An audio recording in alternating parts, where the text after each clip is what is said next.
Hi, Samuel. Can you hear me? Oh.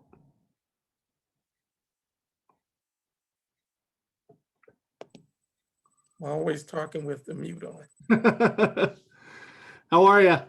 I'm good. Are you gonna be the host tonight? I am. Yeah, Teresa's unfortunately battling everybody's favorite new virus, so you're Okay. stuck with Oh me wow. tonight. Okay. I do have a PowerPoint presentation. I just want to make sure the screen share is gonna work. Okay. Yeah, go ahead. Okay. I think you should be able to. And I think if I make you a co-host, then you definitely can. Okay. All right, there you go. You should be able to. Okay. Okay, is that good? Let me set it up here.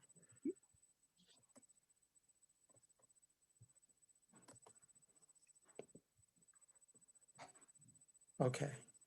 All right. Yeah, it works. Cool. Yeah. Okay. Should I leave it up or take it down? Up to you. Whatever you want to do. Oh, okay. I'll leave I'm it up. not. I'm not too picky. Okay. I was told we have, I think, 20 people registered, so we should have a pretty decent. Oh, okay. That's fine. So we'll probably give it. What time is it now? 6:55. I usually wait till about 7:05 or so until the majority of people are in, Okay. and then we'll get going. Okay, that's good. And how long am I talking? That's up to you. Typically, we usually go about 45 minutes to an hour. Okay. So if that's fine by you, that's fine by me. Okay. And then what we can do is I can have it. I can have people ask questions in the chat and save that till the end. And if you want to answer the questions at the end, then we'll do that. Okay. Okay. Okay, that'd be good.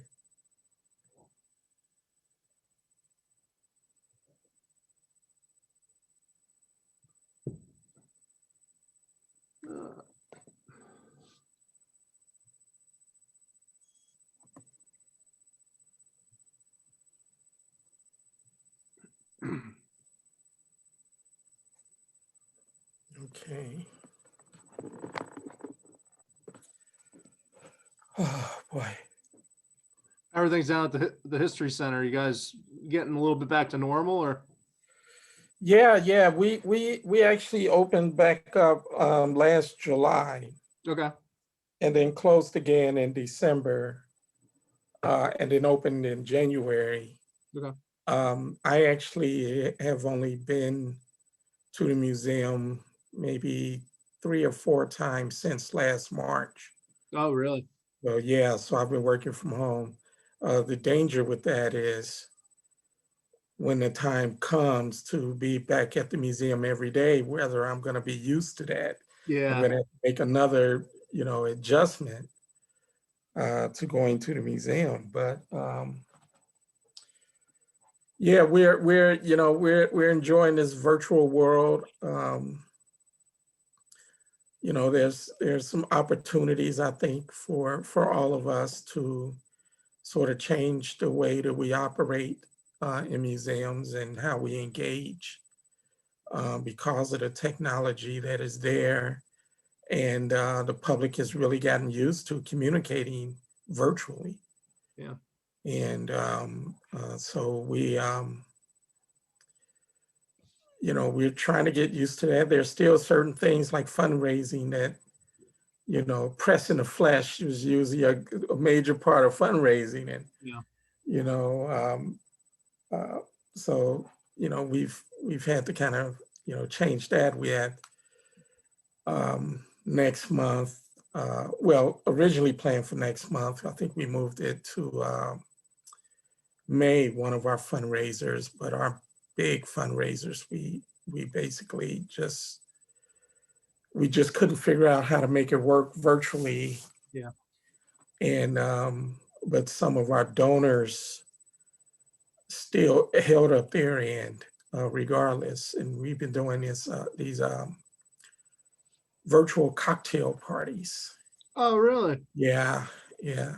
And, and it's all about maintaining those relationships so that when we can resume having, face-to-face engagements, then it'll be something to talk about. Yeah, it's a scary thing. And then, so many of us, I know at the History Center, we've had a lot of people who have lost family members. I have. And just a few days ago, one of my colleagues and uh, lost her father and lost her mother back in the summer, and then her father earlier this week. So it's just been devastating. Um, and so we're trying to make the best out of it. Yeah. We have a new exhibit, Smithsonian traveling exhibit, that's going to open on March 13th. Is that the portraits, or is that? No, Or is- Portrait closed in January. Portraits Oh, okay. opened last March. Oh, that's right. Okay, yeah. Yeah, unfortunately. I never had a chance to see Portraits. Really? Yeah, I never had a chance to see it. And one of the things I was suggesting is that we develop a virtual exhibition platform. Mhm. We sort of have it now, but there's sort of curated, curator guided virtual tours that we post on our website. I think we should go to another point where the camera is actually the eye and it just tours through the exhibit. Yeah. Yeah, hopefully we'll adopt something like that. I mean, so we'll do the in-person engagement as well as the virtual, hopefully. But yeah, portraits came and went. Unfortunately, I know Leslie Prisbillick, who curated that, put a lot of work into it. But the exhibit that's opening on the 13th is actually called American Democracy, of Okay. all things. And of course we had booked it 2 years ago, Mhm. not knowing that, all the events that have taken place in the last year and a half, 2 years or whatever, Yeah. and especially since January, Yeah. uh, were going to take place. So we've had to really incorporate that and address those types of issues. As quite frankly, we feel that when people do come see the exhibit, and those are some of the expectations they're going to probably have, is whether the exhibit is going to touch on January 6th, whether it's going to touch on the recent presidential election, Mhm. the fallout from all that, the impeachment, all these things but it's really focused on citizenship and the Constitution and, um, you know, all those things over a period of the nation's history. Cool. That's real neat. Yeah, yeah. Very cool. Let's see, where are we at? We're about 7 o'clock. I'll give it another 4 minutes or so. I'll start talking at 7:05. I'll just introduce everything, and then the floor will be yours. Okay, So we have 15 in so far. I think we're only missing a couple more. So I figured okay, try okay. to let those last few stragglers jump in.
All right, everybody. It's about 7:05. It seems like almost everybody is in.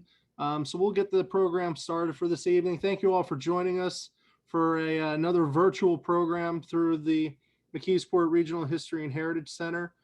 Tonight, we're very, very thankful to have Samuel Black from the Heinz History Center, who will be doing his presentation on soul soldiers, African Americans in the Vietnam era, which I think will be a very outstanding program to celebrate Black History Month, but also incorporate some of the exhibits that we have at the History Center, including our section in the military exhibit focusing on the McKeesport 23.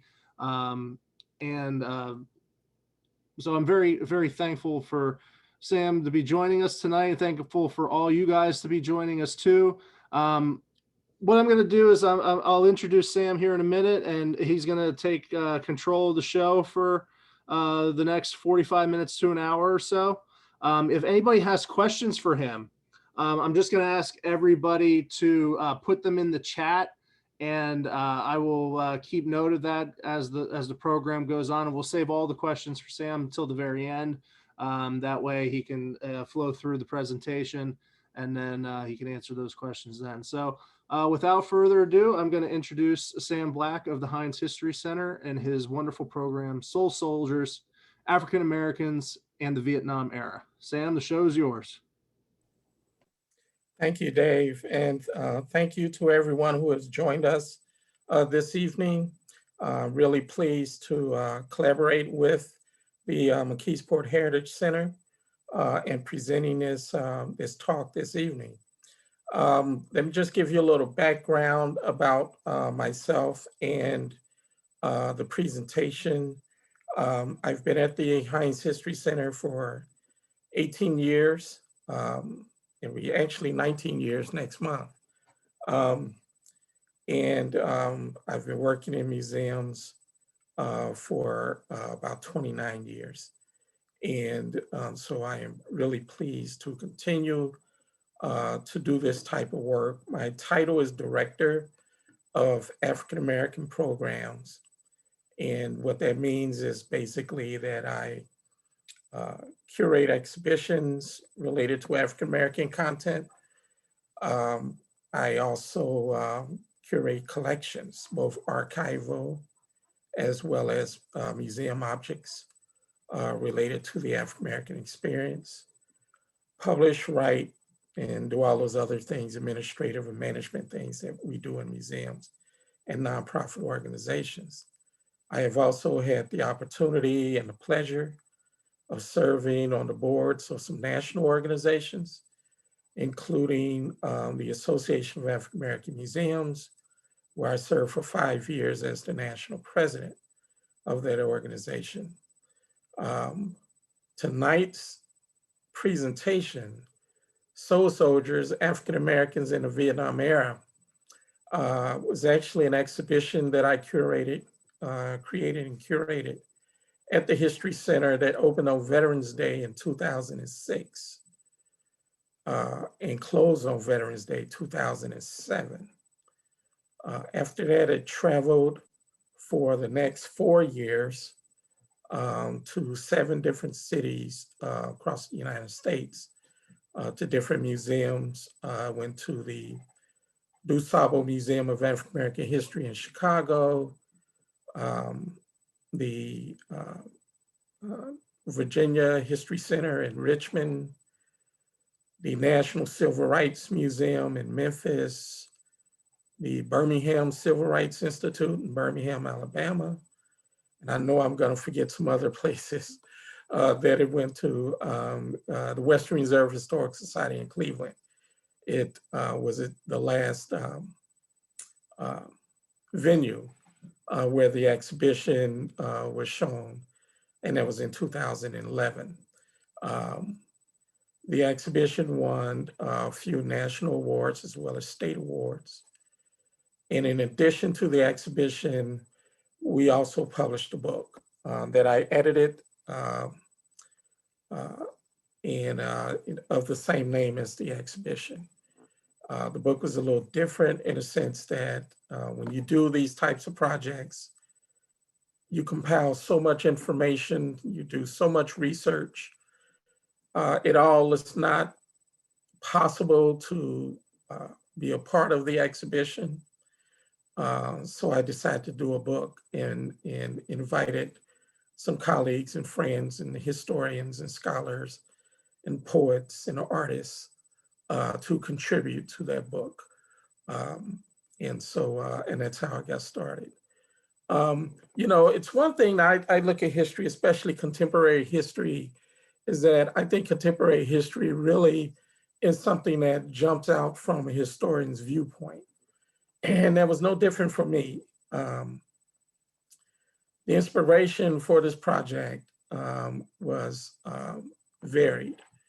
One of the primary inspirations I had was I wanted to do something in memory of um, the generation of my childhood, the 1960s. And that covered two major things, I thought, the Vietnam War and the Civil Rights Movement.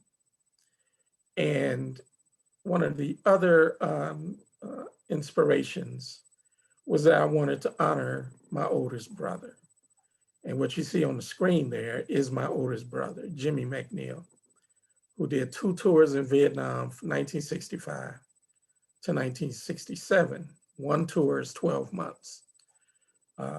He was in the 593rd Signal Corps and tragically was killed, not in Vietnam, but in New York City after his service in Vietnam. So it was a very devastating time for my family. At the time of his death, I was 10 years old. And so it was very devastating to have your big brother um, murdered on the streets of America after fighting in Vietnam. And so that type of contradiction is something that I found as I moved through this project that came up a couple of times. Um, One of the questions I asked was, what was it like fighting a war and at the same time fighting for civil rights?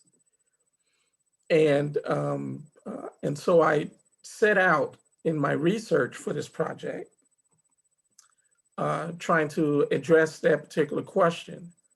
But I also want to look at other aspects of this. And this is not in totality the Black experience in Vietnam. It's really my viewpoint of it to add to a broader experience of Vietnam. So some of the things I wanted to touch on tonight was that contradiction of fighting for democracy in Vietnam while denying democracy here in the United States. The same mantra that came out of World War II with the Double V campaign that was championed by the Pittsburgh Courier newspaper played out again here in Vietnam, especially with the civil rights movement going on. So I'll talk a little bit about things related to that. The other question, one of the questions I had going into this project was whether the draft was used as a weapon against the civil rights movement. If you draft all the young Black civil rights activists and send them to Vietnam, you could possibly weaken the civil rights structure. And so I actually found Vietnam veterans, and some of them right here in Pittsburgh, who were deeply involved in the civil rights movement, involved in one organization or another, and who were, they felt, drafted based on their involvement in these civil rights movements. And then I want to look at Black consciousness or the consciousness of Black men in Vietnam. And we'll talk a little bit about that. Because in the 60s, you had not only the civil rights movement, you had the Black arts movement, you had the Black power movement, the Black consciousness movement. You had all these things that are changing with Black people in the 1960s. And Vietnam is connected to that. So they intersect in all these different areas. I want to look at women in Vietnam. And that's a subject is rarely talked about because at that time, women were not part of the military fighting force in the US military. And they were what was called then support services. So we'll talk a little bit about that. And then racism in Vietnam, the fact that, you know, in the midst of the civil rights movement, in the midst of this era of political assassination,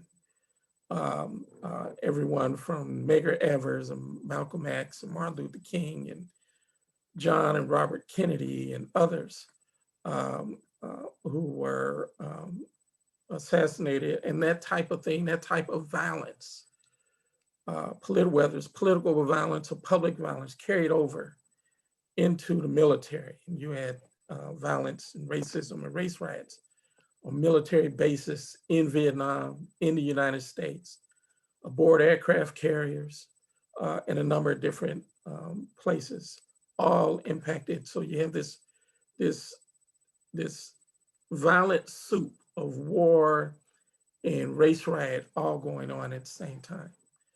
And then look again at some Black power in Vietnam and what did that mean and how did that impact these African American GIs as well as their families and communities back home. So democracy in Vietnam versus democracy in the United States. This is a perspective that you know, that people brought up, and it came up a number of times. What you see there is a great photograph of the entertainer Eartha Kitt at a White House luncheon hosted by Lady Bird Johnson. And there you see the president, LBJ, speaking with Eartha Kitt. And the interesting thing is that Eartha Kitt was,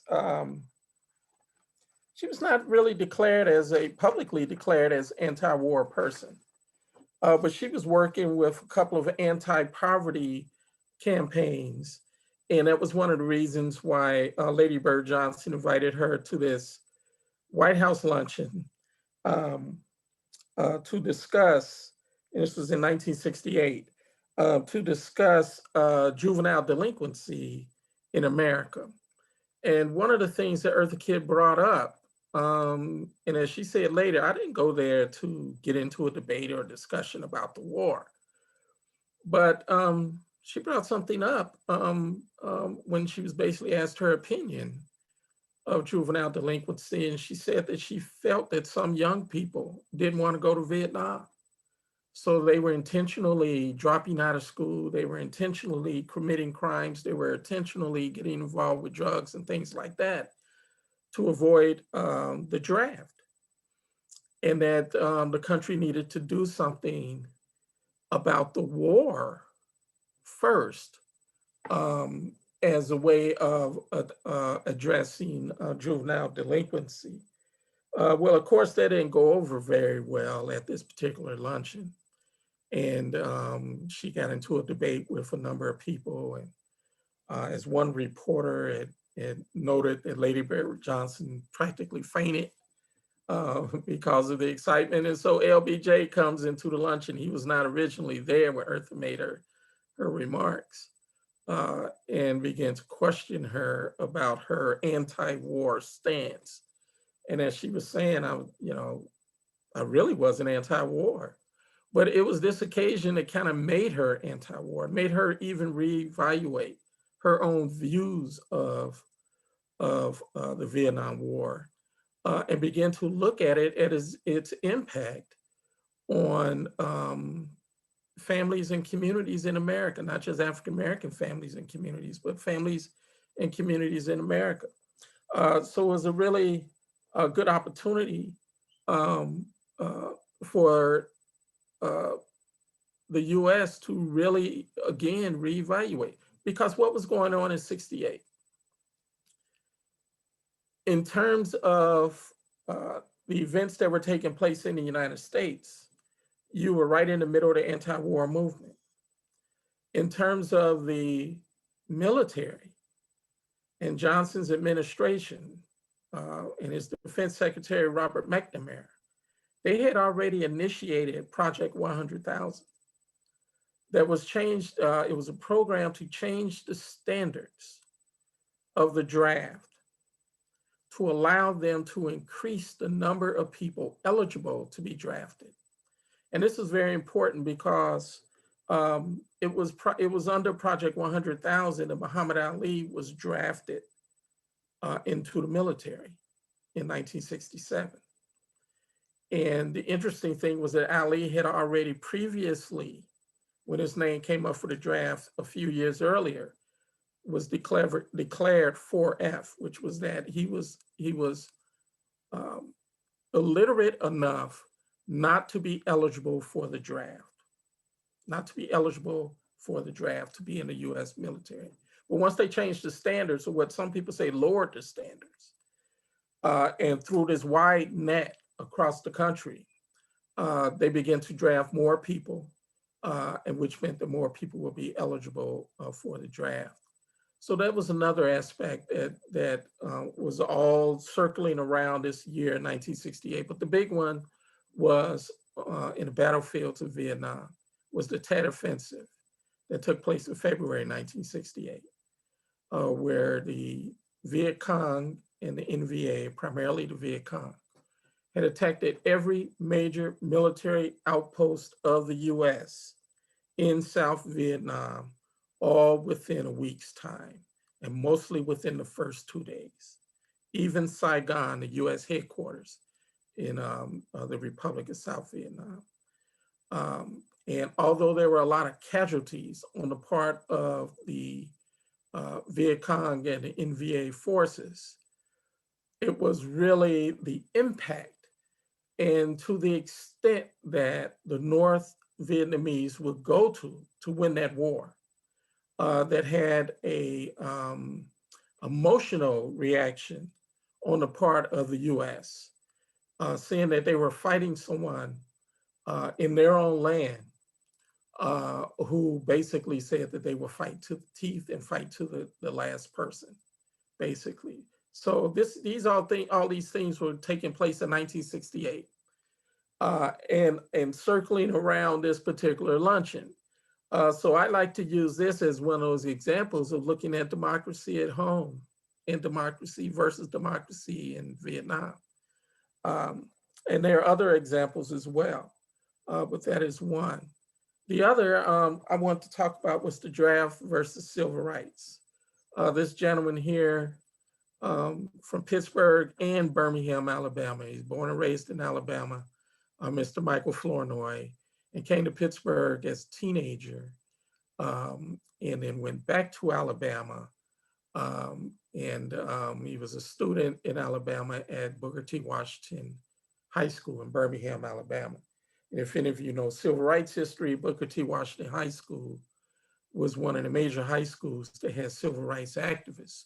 When we look at Birmingham, we remember those water hoses being sprayed on those African-American demonstrators in a park in Birmingham. Those were Booker T. Washington High School students, Michael Flournoy's classmates.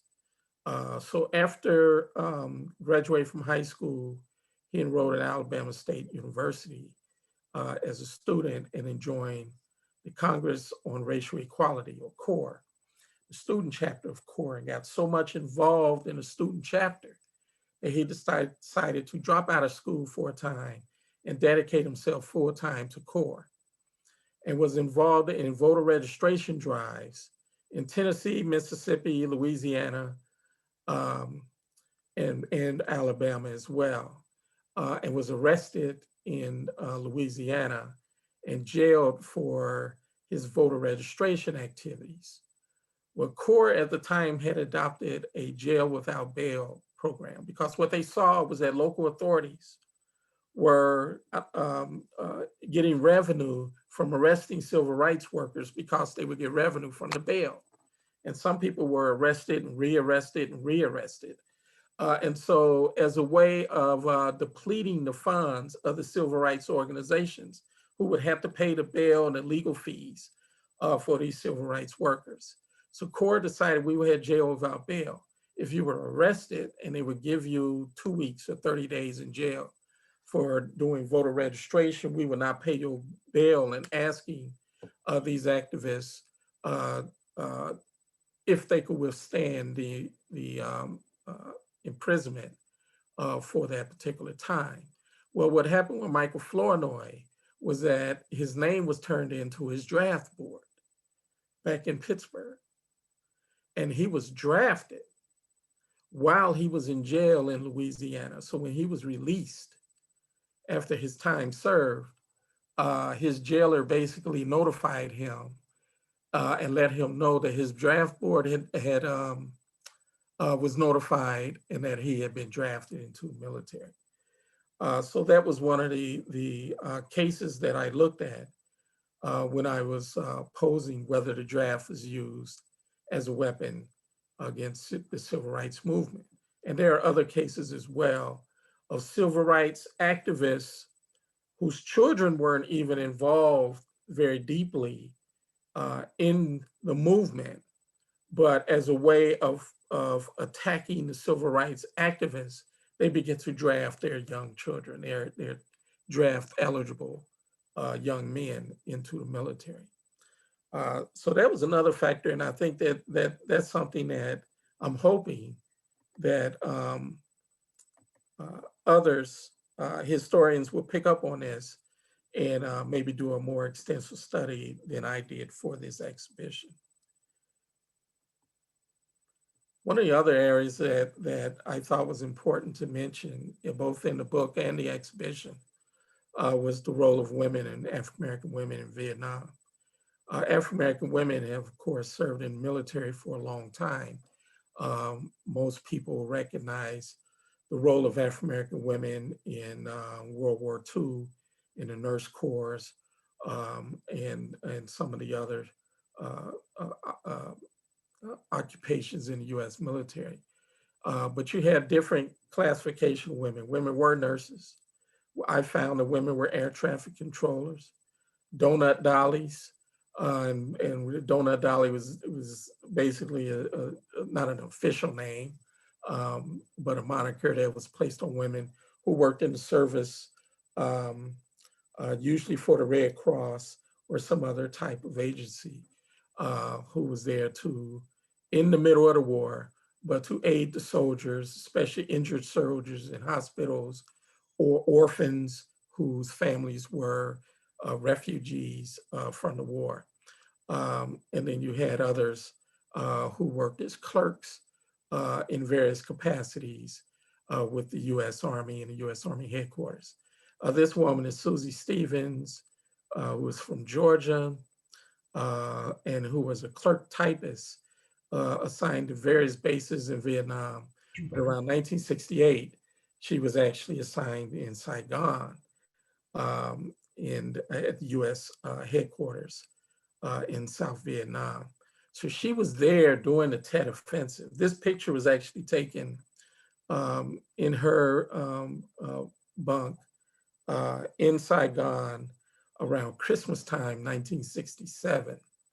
So without knowing, when she had this picture taken, without actually knowing that within a couple of months, she's gonna be in the middle of the Tet Offensive as the Viet Cong attacked the US Embassy and the US military headquarters in Saigon. So when I interviewed her, I asked her a number of questions about that particular time and what was it like for her, because she was not a part of the fighting force. She was not trained to fight. And so she said she had to quickly change her role from that administrative role to being somewhat of an on-the-spot nurse for those Americans who were injured when the embassy and the headquarters was attacked. And so she did talk about how frightening it was, but she had gotten used to the sounds of war, but not that close. And so when you think about it, there were something like 7,000 or 7,500 women who served in various capacities in Vietnam. Some people put the number around 10,000, but they served in various capacities in Vietnam, and really was really the foundation for the modern female soldier or female in the US military. As we know, in most branches of the military, women serve in the same capacity today as men. They're on the front lines, they're in the fighting forces, they serve in all these capacities as men in the military. That's one of the changes that came out of the Vietnam War. Racism in Vietnam. African Americans, as we know, during this particular time, that racism permeated in American society and in military society as well.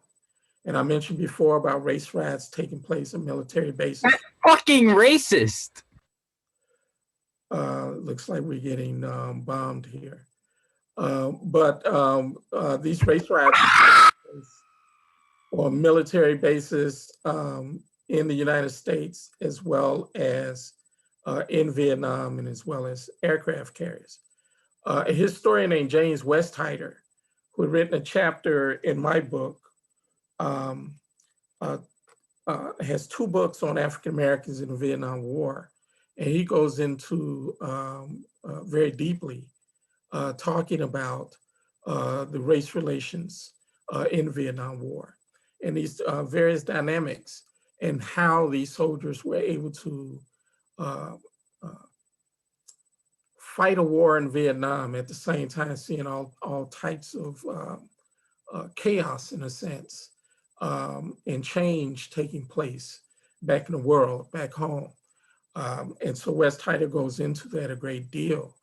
And one of the things that I mentioned in the book was that one of the few places where you didn't have as much racial animosity was on the front lines, because these white and black and other soldiers really had to depend on each other fighting a common enemy. And that common enemy knew and understood the racial issue in America. One of the things to understand about the Vietnam War was that North Vietnamese leader, Ho Chi Minh, did live in the United States for a period in the early 1920s. Actually lived in Harlem, New York in the early 1920s, and was curious about Marcus Garvey and the Universal Negro Improvement Association organization that Marcus Garvey had founded and was headquartered in Harlem, New York. And Marcus Garvey used to have African history classes for those who were interested at their headquarters, which was called Liberty Hall. And Ho Chi Minh had attended some of those classes. So, you know, he was not unfamiliar with the struggle for African Americans in the United States, and used that, the North used that, and the Viet Cong used that to their advantage. They used to drop leaflets, you know, telling Black men and Black soldiers that their war was not here, and that they were not fighting for democracy. Their real fight for democracy is back home. So you had all these different types of issues to deal with in race. But this particular picture, 2 people that I want to point out, the gentleman on the right, the white gentleman, is Gary Radford, Pittsburgher, who's platoon leader of Vietnam. And the gentleman on the left is, I believe his name, Leon Howard. Mr. Howard was his radio operator. So they had to naturally work very closely together. Mr. Howard is MIA, and to this day, he's MIA in Vietnam, which is missing in action. During a firefight, a number of people in their platoon was killed, and Mr. Radford lost Mr. Howard. And after the war, beginning in the 1980s, Gary Radford began traveling back to Vietnam to try to find Mr. Howard or find his remains and so forth. He sort of gave up on it, figuring that he would probably never really find him. So he wrote a letter to Howard's family, expressing and talking about their friendship and talking about their service and so forth, and his grief as well. And that's, you know, part of him dealing with his own PTSD over the death of Mr. Howard. but there's a lot more to say about the whole racial issue in Vietnam and in America in the 1960s. I have a few more slides, and then we could possibly talk a little bit about, get to some question and answers if you have some questions. I want to get a little closer to McKeesport. Could have got a lot closer, but this is one of the cases that I'm really close with because I interviewed people in the family and collected this photograph, and all of the photographs basically, or most of them that I have in these slides, except the LBJ Eartha Kitt photograph and the image of my brother, are at the Heinz History Center. And who you see here is, I don't know the gentleman on the left, but the gentleman on the right is Leroy Bernard Mudd, who is from the Homeville section of West Mifflin. And Mr. Mudd enlisted in the Navy in 1969 on what they had then was a buddy program. The buddy program was basically a seaman or a GI who come home on leave. If you can recruit someone to enlist in one branch of the military, but usually in the same branch that you're in, then you'll get favors like extended R&R or something like that in return. And so Leroy Bernard Mudd actually enlisted in the US Navy in 1969 on one of these buddy programs. He served as a Seaman E3 and was assigned to the 55th Republic of Vietnam River Patrol Group in the Chuao Doc province in the Mekong Delta, which is in South Vietnam. And the tragic part of this was that within a year, Mr. Mudd was dead. And he died on June 29th, 1970. Now, the official casualty report from the US Navy said he was drowned, or he drowned. But his family believes that he was a casualty during a race ride aboard ship and was thrown overboard.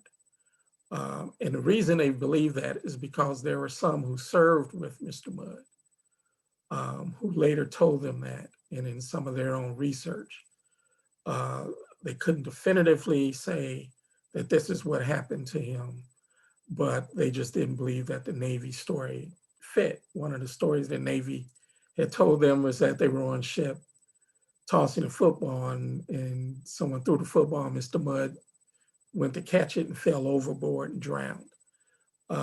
But when I did research on his military record, what I found was that he drowned in the Mekong Delta and on patrol in a patrol boat in the Mekong Delta, and they came under a firefight. Although the initial report to the family was that his death was not caused by enemy action or confrontation with the enemy. So there's conflicting and contradicting stories surrounding Leroy Bernard Mudd. But this is also a story that I wanted to explore because the important thing when we talk about war is not so much the battles and the blow by blow or the battles of war. It's really the impact it has on those back home, and especially the Vietnam War, the impact it had on American society, which basically divided us between support of the war and the anti-war movement. And but within all of this is the impact that the Vietnam War had on families. And that's where I started off this talk by talking about my brother, because not only did, although he did not, get killed in Vietnam, but the fact that he was so distant from us because he did 2 tours of Vietnam, and I never got to see him even after he came home to the United States. He didn't come to our home. He moved to New York City, but he was planning right before he got killed to come visit his family in the state and reunite with his family. And so these types of things we have to look at, and I felt we had to look at the families. You had the families under stress with the Civil Rights Movement, families under stress with all the other things going on in American society, and then families under stress dealing with the issues of casualties in the Vietnam War. So I'll talk a little bit more about this at the end of the presentation, because I want to get to a little bit more of the reaction of Black communities and Black families to the Vietnam War. Now, this whole thing of conscience versus the Vietnam War was this thing of conscientious objectors. And I talked about Muhammad Ali earlier. And Muhammad Ali is probably the best known of the conscientious objectors in the United States because he was the heavyweight champion of the world, self-proclaimed greatest of all time, and beating everybody, is undefeated, and didn't look like he's going to lose to anybody anytime soon. So he was on top of the world, and he was probably one of the most popular athletes in the world at that particular time. Not just American athlete, but athletes in the world. He became an even bigger name after this episode around the Vietnam War. Well, as I mentioned, once Project 100,000 was initiated and standards and classifications were changed for drafting people into the military, Muhammad Ali was then drafted in 1967 and began to fight that. And one of the reasons was that he was a member of the Nation of Islam. He was not just a member, he was a minister of Nation of Islam. And that was supposed to be one of the exemptions, was that if you were a minister of a religious order or sect or denomination. And so Muhammad Ali was a minister in the Nation of Islam. On top of that, he was a conscientious objector. Now, one of the interesting things to know and understand was that there were members of the Nation of Islam who were serving in Vietnam at the time Muhammad Ali was objecting to being drafted. So it was not so much that if you're a member of the Nation of Islam, you did not serve in the military. There were people who were members of the Nation of Islam who were drafted and who did serve in Vietnam. Muhammad Ali had a number of different reasons, and the two that I've pointed out was the fact that he was a religious minister, and the other was he was a conscientious objector. Well, there were plenty of African Americans who were conscientious objectors in Vietnam, and one of those was a local kid at the time named Ron Saunders. Ron Saunders was a graduate of Central State University and was drafted shortly after graduating from college in 1967. He was one of, as I mentioned, a number of veterans who was conscientious objectors and refused to carry a weapon for the military. It wasn't that they were going to put you out of the military because you was a conscientious objector. They just put you in a different role and occupation. And so usually you were assigned to medical corps. So you were either assigned to some military base working in the medical field here in the United States or in Western Europe, usually in Germany. So Ron was classified as 1AO and received basic training at Fort Sam Houston, Texas. But the interesting thing about Ron was that Ron was also an activist. He was an activist before his drafting into the military. He was an activist in Central State University. He was an activist when he was in boarding school. He was an activist. He's even an activist today. And as he would say, he was part of the movement. So he, at Fort Sam Houston, he and 6 other African-American veterans formed an organization they called the Fort Sam 7. And what they began to do is for others, African-Americans and Latinos who felt the way that they did, who were anti-war, they began to counsel them on how to survive in the military so that you don't get put in the brig for one reason or another, because they were targeted by the military and always under surveillance and so forth. And so the Fort Sam 7 actually published a newsletter and began to do those things. So what one of the things that the military did in order to try to break up the Fort Sam 7 is that they assigned them to different bases in the Army. And so Mr. Saunders was assigned and sent to West Germany, where he remained pretty much until his service was over in the military. But even in Germany, he continued. And I believe this photograph of him with the Black Power clenched fist is from 1969 at the military base in West Germany. So you see this consciousness of people who were conscientious objectors and who were anti-war did exist in the military. So it was not, the anti-war movement was not just among civilians in the United States. Black Power in Vietnam. There's a lot to say about this. There's a great photograph that's not part of Heinz History Center collection, however, but this photograph was taken by a journalist named Wallace Terry. And some of you may remember Wallace Terry is the author of the book called Bloods, an oral history of Black Vietnam veterans. And Terry was a war correspondent for Time magazine. And in 1967, his cover article for the July 1967 issue of Time magazine, in which he came up with new terms. He interviewed all these Vietnam veterans and others, or GIs in Vietnam and others, to talk about their experience. And he termed something what he called Soulsville.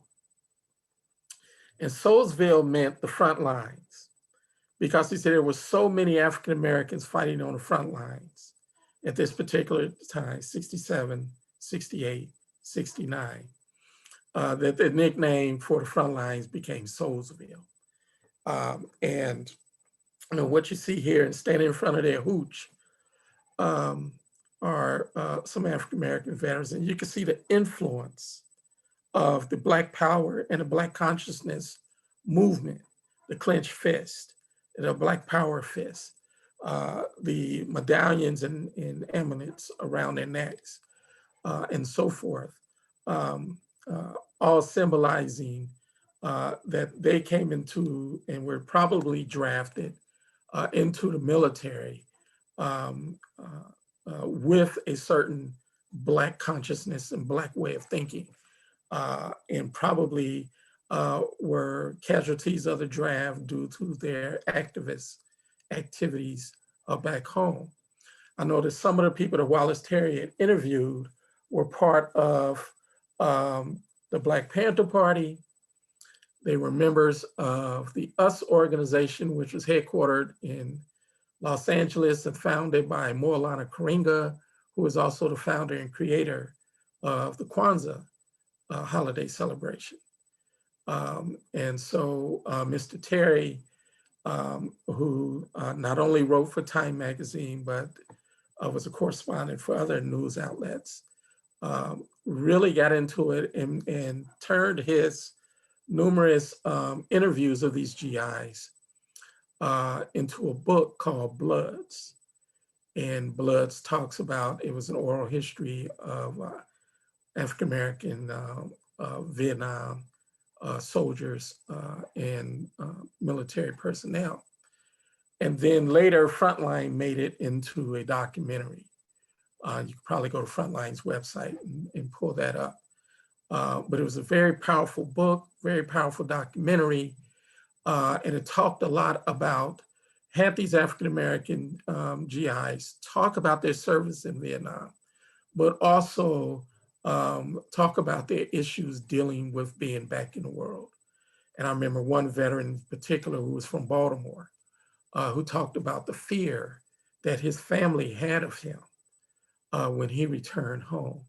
And his own mother said that he couldn't be her son because she didn't recognize that person. And that's how much he had changed. Even here in Pittsburgh, I interviewed about 24 local Vietnam veterans for the Soul Soldiers exhibit. I later did another Vietnam exhibit, which I'll talk about later, which I interviewed even more African-American and white veterans for that particular project. But I interviewed, back in 2006, a gentleman named Bruce Snyder from Homewood in Pittsburgh. And Bruce, whose father served in World War II and was part of the African-American, because the military was segregated at the time, African-American uh, uh, contingent who was building what they called a Burma Road in Southeast Asia. And he met, when he was on R&R, a young lady in Calcutta, India. And after his service, he married her and brought her home to the United States. So Bruce's mother is Indian from Calcutta, and his father's African-American from Pittsburgh. And he spoke the Hindu language and a number of other languages that his mother taught them. That's what they were raised with, speaking English and these Indian languages. So as Bruce told me, the genius of the US military was because he was bilingual, they put him on a Korean base. So South Korea was one of the allies of the US in the Vietnam War, as well as Australia, as well as Great Britain and a number of other countries. But the United States was really the lead fighting force in Vietnam. So Bruce was a combat radio operator. Basically, those men, like some of these men who were fighting on the front lines, and going back to Gary Radford and Mr. Howard, Lewis Howard, as Lewis Howard would radio into Bruce Snyder, where they were under attack and give them the coordinates and everything. And Bruce would make arrangements and relay that, that message to the jets or the fighting aircraft so that they would know where to drop their bombs and where to attack from the sky. So Bruce didn't engage very much, especially being on a Korean base, many of the African-American soldiers, but he knew their voices based on his only connection to them was through the radio. So in 1969, April 1969, on the anniversary of the assassination of Martin Luther King, the US Army in Vietnam decided to allow African Americans and anyone else time off to recognize Dr. King's, that anniversary of his assassination, to commemorate that. And Bruce had went to a gathering at one of the beach areas where they were having a big cookout and everything. And he heard the voice of a GI. And he went over to the GI, and Bruce had a camera, and he always made film wherever he went, especially on his base. And so he heard this voice, and he went over to this guy, and they recognized each other's voice. They had never met each other before, but they knew each other's voice through the radio. And what they did was, Bruce says, and I relay this in a film that I made called The Soul of Vietnam, in which Bruce is talking about meeting a soldier. And he said, we didn't say anything to each other. What we did was we gave up the dap.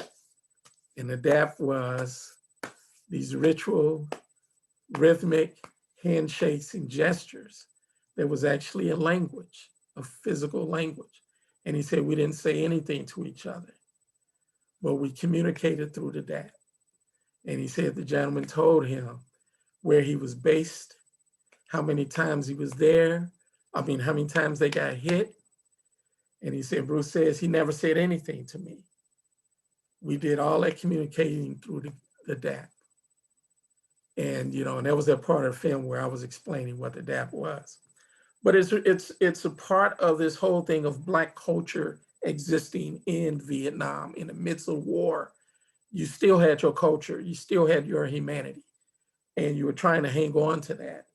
And although that became a bone of contention between Black and white officers, because white people, as Bruce said in the film, couldn't figure out what that communication was, what the DAP was all about. And he said many of them thought they were doing Morse code. And he would laugh in the film. He said, I took Morse code in basic training. It had nothing to do with Morse code. And actually the DAP goes back generations to World War I. And African-American soldiers fighting under the French flag in France because of racial discrimination in the military, in the US military at the time.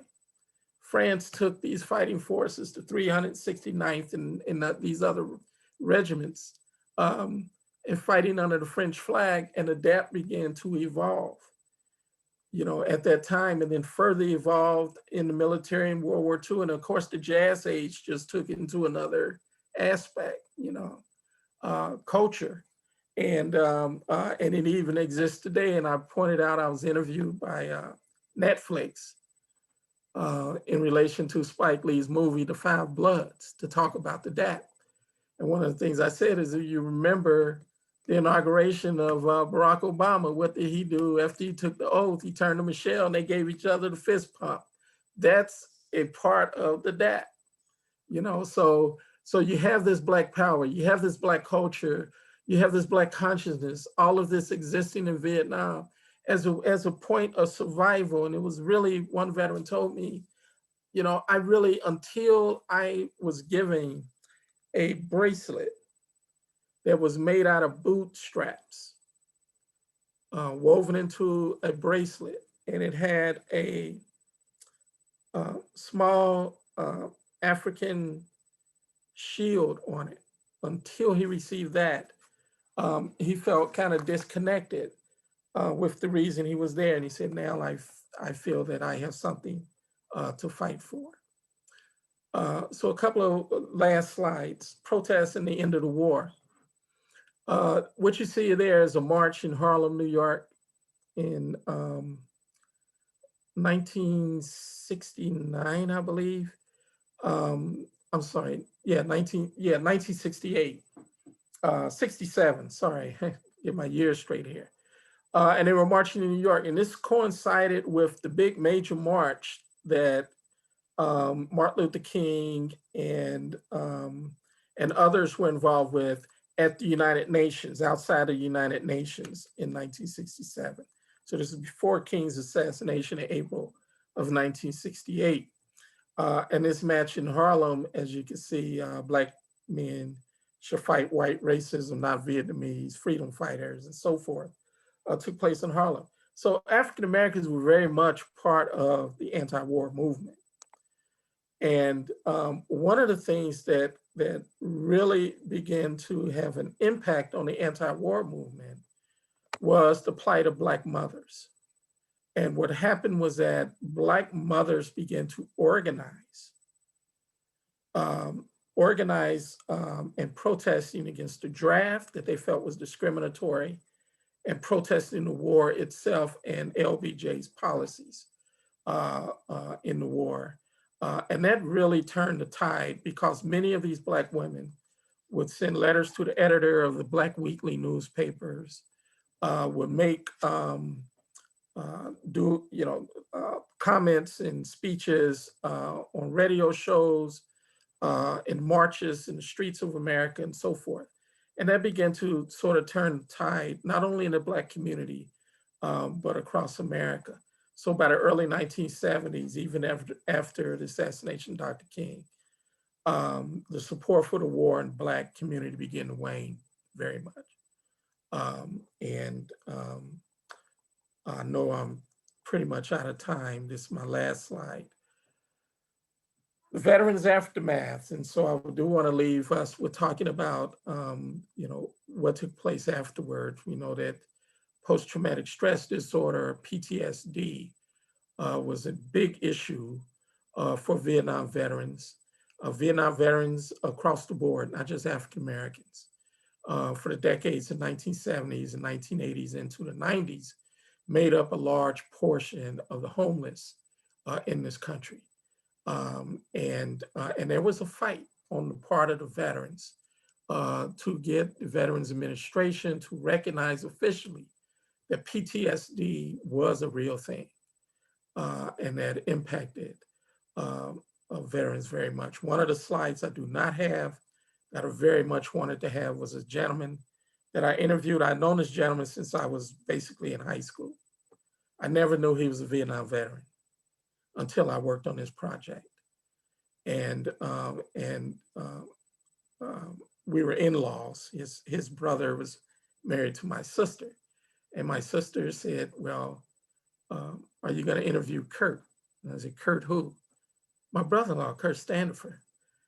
Kurt's a Vietnam veteran. I said, well, how you know? He never said that. I had no idea. All the time I've known him, I didn't know he was a veteran. Kurt was a member of an organization similar to the Black Panther Party. And I grew up in Cincinnati, Ohio, and this was in Cincinnati. And that's what I knew him. I knew him as an activist. He had an activist radio show for decades in that city, but he never talked about his service in Vietnam. So he shared his service, and he allowed me to interview him, and he shared many photographs.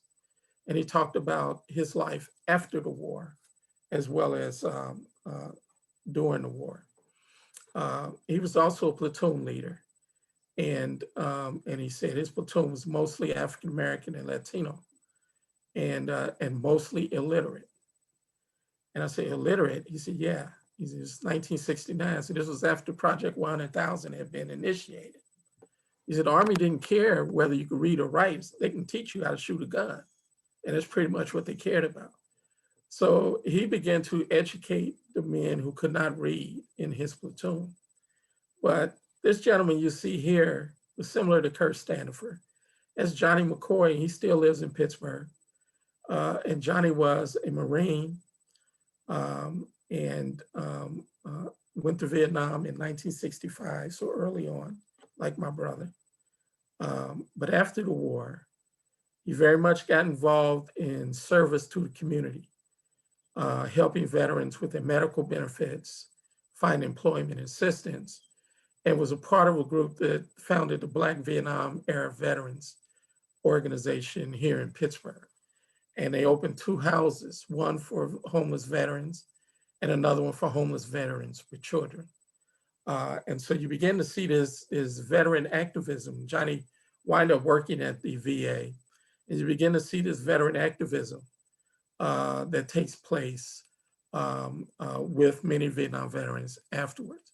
My last comment is, in 2006, I was invited to speak at the Congressional Black Caucus Veterans Brain Trust, which is, it takes place every September in Washington, D.C., hosted by the Congressional Black Caucus, and they have these different topics, and I spoke to veterans.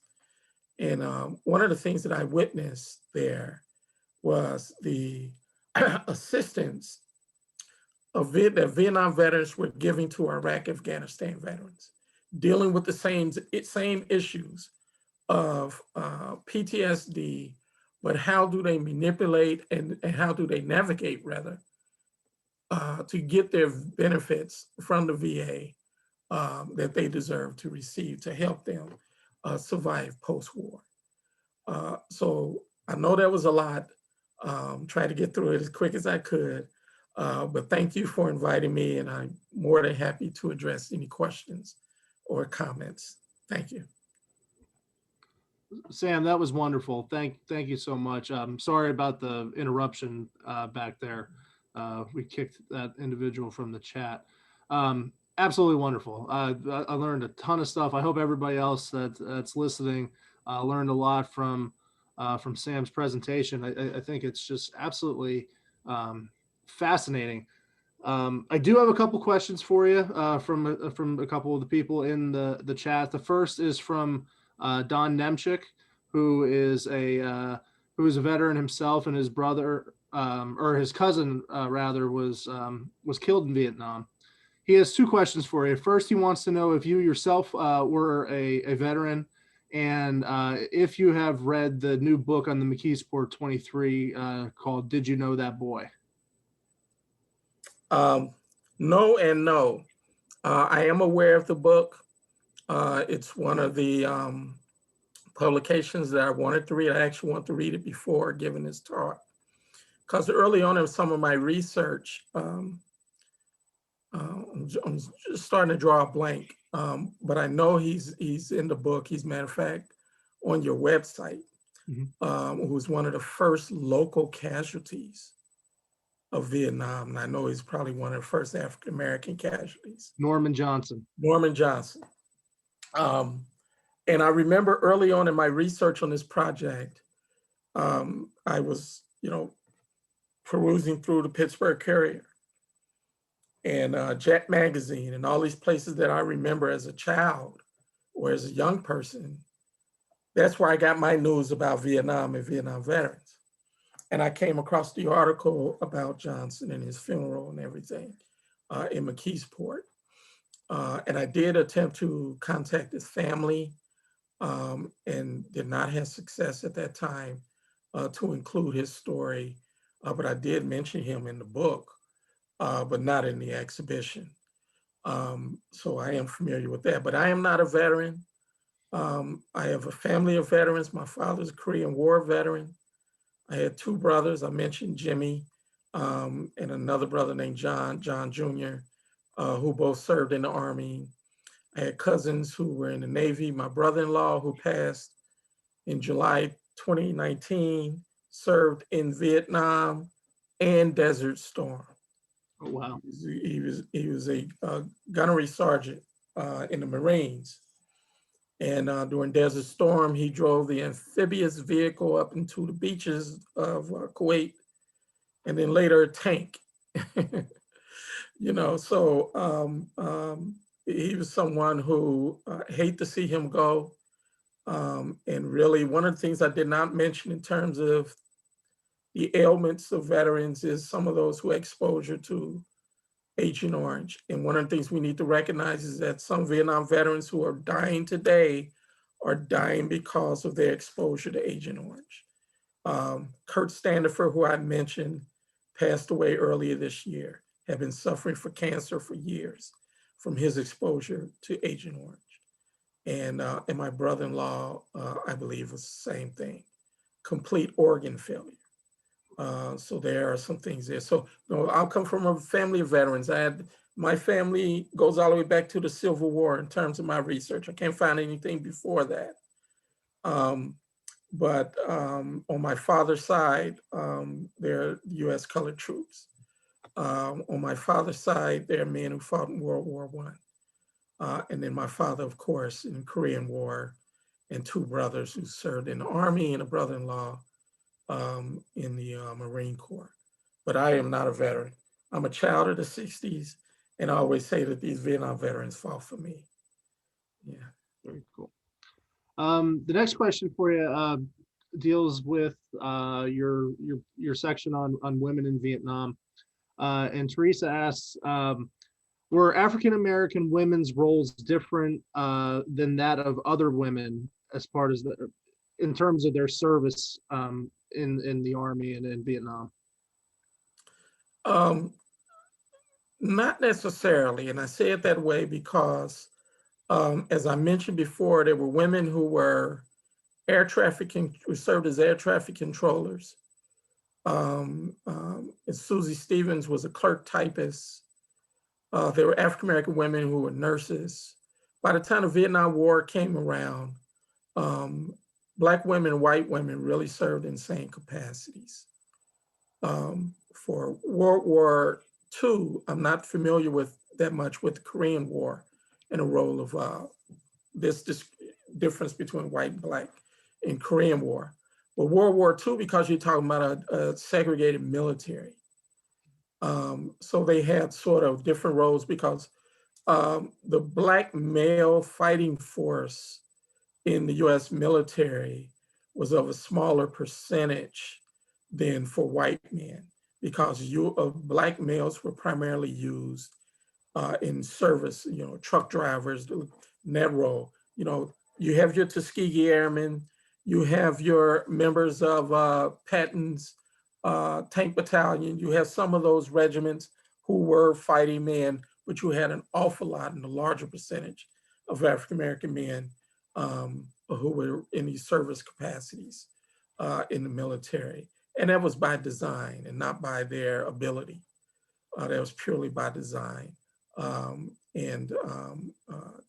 But for women, I did not find by the time the Vietnam War came about a great disparity of difference in their roles for white and Black women. Very good. The next question comes from August Miller. He has two questions for you. The first is, where can we view some of the content from your previous exhibits, books, and the film you mentioned? Okay, the exhibits no longer exist, unfortunately. As I mentioned, Soul Soldiers discontinued in 2011. And typically what we do when when an exhibit completes its run, sometimes we recycle some of the material. If it's graphic material, it becomes part of the dumpster. Because we either have the original or we have the digital of that particular graphic. But I did mention the second Vietnam War exhibit I did that opened in 2019. It also won national awards, but it opened in 2019. That was called the Vietnam War, 1945 to 1975.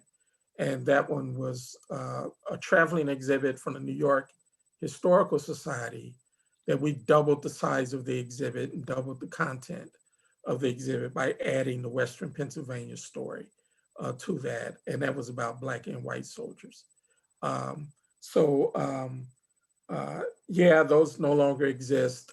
In terms of Soul Soldiers, the book is still available. You can find it at the Heinz History Center. I'd rather you purchase it from there than anywhere else. So you can find it at the Heinz History Center. And in terms of the film that I mentioned, The Soul of Vietnam, that was made specifically for the exhibition. So it's not a commercial item right now. I do have ideas to expand it from the 14 minutes into a 60-minute documentary. And if I could raise the funds to do it, we'll do that. And also try to get the rights from the film. What I did in the film was I used footage from the war, but I didn't use news footage. So this is not CBS News or whatever. I used only the film that was shot by GIs. Oh, wow. Like Bruce Snyder and a number of others. And so I collected film from these GIs with the agreement that it would only be used for this documentary that will be in the exhibit. So I would have to go back to them and ask for a release and have new agreements made up for it to be a larger commercial piece, and especially something that we would market. Okay. I don't remember the second question. August, his second question was, I think in terms related to your brother, why did he move to New York? My brother, I grew up in Cincinnati. My two older siblings, my brother was 16 years older than me. He grew up in North Carolina and was raised by my grandmother. So there was North Carolina, there's you follow the Great Migration Tract for African Americans. North Carolina, you don't necessarily go to Cincinnati. You go to New York, you go up the East Coast. So you find a lot of people who are from the Carolinas, who settled in Washington, D.C., Philadelphia, New York, Boston. And so I had family in New York. I don't know everything about my brother. I don't know his relations but I do know that I had an uncle living in New York that he was very close to. That uncle, however, to this day will not talk about my brother. And he did not allow me an interview. And he was probably closer to my brother than anyone because they were fairly close in age. And, he's still, all these years later, very emotional about that. But that's all I know about why New York. Yeah. Okay. The next question comes from Alana Carter. She asked if the Mr. Ron Saunders that you mentioned is from the ASALH. There's only one Ron Saunders, Alana, and you know that. Yeah, that's him, president of the Edna McKenzie branch of the association for the study of African American life and history, and is an advisor to me on the Second Vietnam Project. Yeah, a good friend and a really, really deep story. I interviewed him for the second exhibit and talked with him specifically about that. I really wanted him to talk about being an anti-war activist and being in the military. I mean, you have to have a lot of guts to do that. I had a couple comments in here. Apparently, Carl Truss commented that your Vietnam exhibit interview still exists on VTVN.tv